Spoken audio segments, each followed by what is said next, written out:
Sage Wanderer here, coming at you from my van down by the river. So, what is Tannerite, and what has that got to do with the mail bombs that were sent out to all of the Democrats and different folks? You need to learn what Tannerite is if you don't know already, because soon everyone is going to know what Tannerite is. They haven't used that phrase yet, but I have reason to believe from what the FBI director just said at the press conference and some other things that law enforcement has said along the way concerning the nature of these bombs is that they are that the explosive material is a material known as Tannerite, which is completely legal to purchase. It's not what's considered a high explosive. It's more of an accelerant or a incendiary. A pyrotechnic is what another law enforcement officer leaked early on, that the explosive material used is a pyrotechnic, which would very much fall into the category of Tannerite.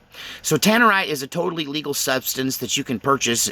They used to sell it at Walmart in the sporting goods department. You can buy Tannerite targets, which are targets that create a flash or a small explosion, an incendiary. Well, it's not even that. It's more of a pyrotechnic, a poof for show.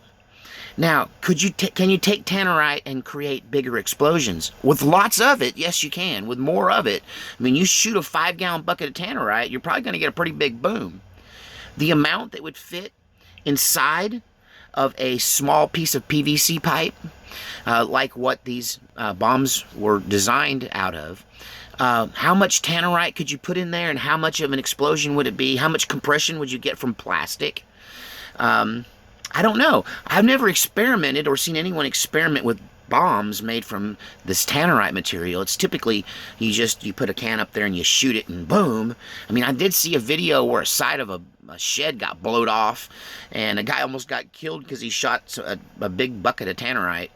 The side of the building flew off. So I suppose there's some explosive stuff there, but it's not considered an illegal explosive. It's not regulated like black powder. It wasn't a gunpowder bomb. It wasn't a high explosive. It was this pyrotechnic material.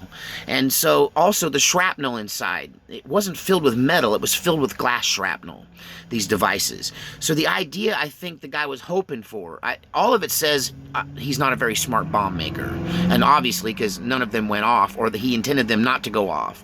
They're saying now that although they didn't have a booby trap trigger on the box like you'd expect from a mail bomb, so that when you opened the package or whatever it blew up in your face, it had some kind of timer, which also doesn't make sense. It seems all very third grade-ish. But apparently, they're going to hit him with explosive bomb making, even though apparently if he had the components separately, they wouldn't be illegal to own. Putting them together and mailing them, well, I don't think you're allowed to mail Tannerite, so they got you there on that. It is considered you remember seeing the signs up there, you can't mail bullets either, not in the U.S. Postal Service. So, at any rate, yeah. What do you think? Do you think it was Tannerite? And this is why they're hopscotching around, calling it, high explosives? They're very careful to call it. I mean, there's just all of these little words to get around the fact that the guy used a pretty common substance that now may be the target of, no pun intended, of people wanting to ban the material.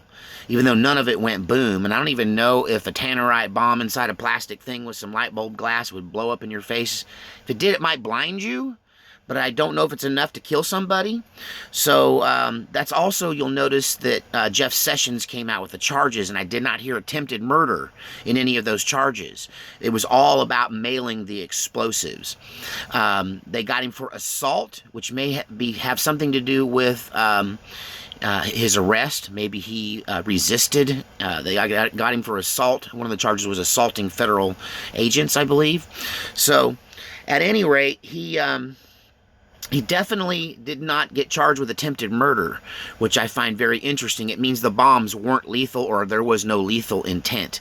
But get used to the word Tannerite, because I'm fairly certain that's what they're going to find out was in there. It's totally guesswork.